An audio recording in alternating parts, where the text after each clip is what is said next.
Hey YouTube, it's been a while. I hope you are doing well. Let's talk a bit about my seedlings and what's going in the 2024 garden.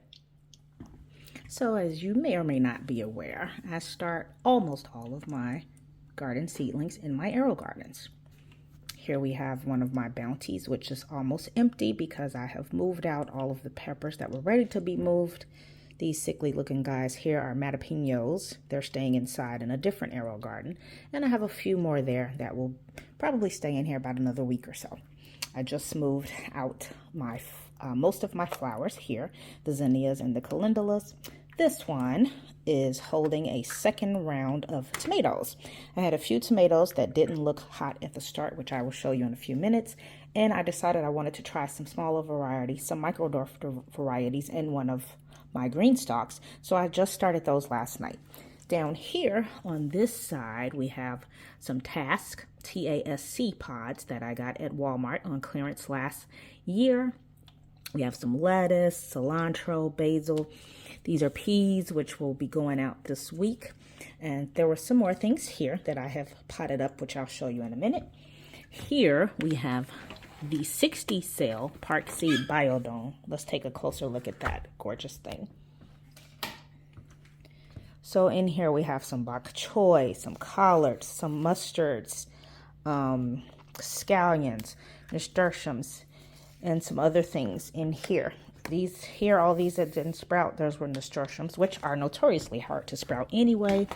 I won't pull this one out, but down here we have the double, so that's 120 cells, some chard, purple lady bok choy, lots of herbs, lots of varieties of basil, some dill, lots of collards, and some other things, okay? So when I pot them up, they've been going over here, most of them anyway. So at the top here we have tomatoes, and over here you can see the empty ones, which held the tomatoes that I said didn't make it, so those are being redone. Over here we have the tomatoes that so far are okay, and some tomatillos. There's some eggplants there in the back. I don't know if you can see them. Yeah, so here's what I'm wondering. Here's a tomato thing that came off. When I planted these up, I used cocoa coir, mostly cocoa coir. I'm not using that much cocoa coir for tomatoes anymore. The tomatoes don't seem to be able to handle it, even with amending. The peppers don't care. The peppers are happy. The peppers can take it. Here we have cucumbers. Here, a couple more peppers. These peppers look amazing. We've got some nasturtium cuttings from what I was growing in the basement. Some rosemary, which was a cutting. Here we have some squash and a cucumber plant. The squash here, I'm sorry, the zucchini here, all of the unlabeled ones, were also task pods. These just got potted up today. This is a cutting from a tomato in the basement. This is either going to be totem or, what was the other one? Christmas tree. I don't remember which it is. Then we have, oh no, I'm sorry. This one's a different one. Black from Tula and Evil Olive. The cutting, it's around here somewhere. Oh, it's back there. And then we have some pole beans and some more squash and some flowers. The zinnias and the calendula that I just mentioned. Over here, this is my living room. This is where all the packages come. New stuff going in the garden. Some stuff from Vegega, some stuff from AeroGarden, something from Best Nest, so stay tuned for that. Let's go in the other room. This is my potting up area. I was just about to say we have about 2 minutes before these lights start turning off. Oh, what timing, what timing. Let me turn on my flash to fix that. I can't, it won't let me.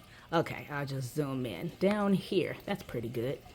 We have a variety of more brassicas, some Swiss chard, some bok choy, some squash, some other things. Up here is my terrible attempt at onions.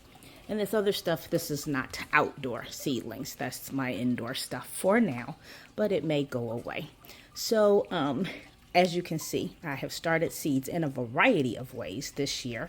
AeroGarden is still my favorite. However, for some stuff, like all of this down here did really well in my bootstrap farmer trays. And actually the other pots that I showed you are also Bootstrap Farmer. So number one, if you want to learn how to start seeds in your AeroGarden, if you want to see what I'm using, the trays, the inserts, the lights, check the links below. And this baby here, we're going to talk about that in a different video. Ta-ta for now. Not to mention, I'll also put links below for the Park Seed Biodomes, which as you can see are fantastic. You can start a lot of seeds in a small place.